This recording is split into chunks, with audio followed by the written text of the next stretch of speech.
माँ Janaki series present. आप सुन रहे हैं संगम फिल्म्स की प्रस्तुति। Music by DJ Umesh Sukhipur Bazar. Music director DJ जियागो। एक चढ़ल जवानी रे रे रे रे रे अभी मुहावा में पानी रे रे रे रे रे एक चढ़ल जवानी रे रे रे रे रे अभी मुहावा में पानी रे रे रे रे रे गोरे गोरे गाल एकर बांबे पोलाइल गोरे गोरे गाल एकर बांबे पोलाइल सगरो कराबे बाबा हाल रे आइल नेपाल से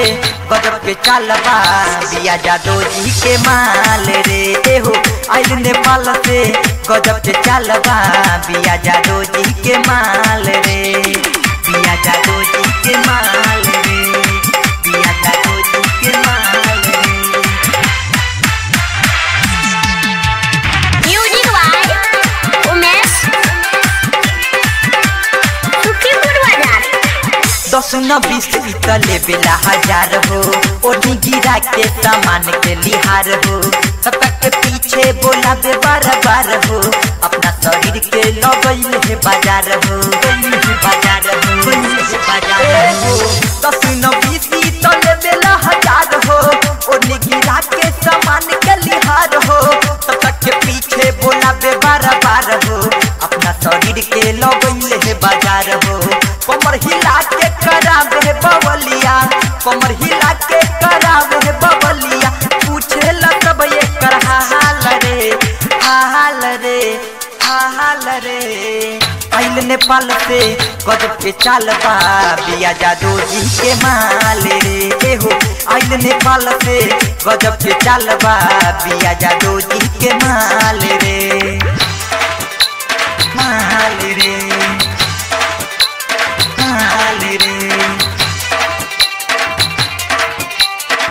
बिया जादो जी के माल रे। Music by DJ Umesh Sukhipur Bazar. ओठ के लाली देखाबे बार बार हो दुनु जोवन माँ के कहेला या नार हो सबका से पैसा लेके करेला प्यार हो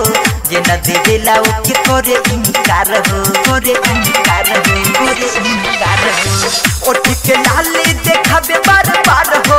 दुनु जोवन माँ के कहेला या नार हो सबका से पैसा लेके करेला प्यार हो जे न देवेला ओके करे इनकार हो ढोरी के ओरी सबके देखावे ढोरी के ओरी सबके दिखावे करेला बड़का कमाल रे आई नेपाल से गजब के चालबा बिया जादो जी के माल रे हो आई नेपाल से गजब के चालबा बिया जादो जी के माल रे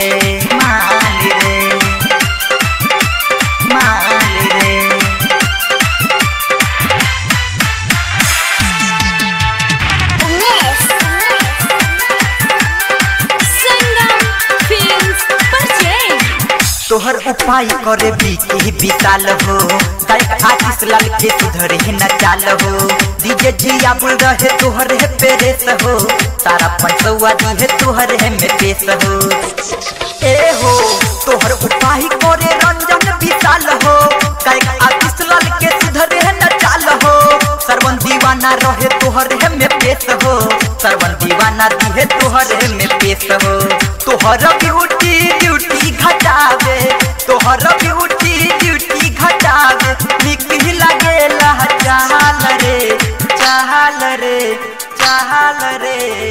आई नेपाल से गजब के चालबा बिया जादो जी के माल रे हो आई नेपाल से गजब के चालबा बिया जादो जी के माल रे आई नेपाल से गजब के चालबा बिया जादो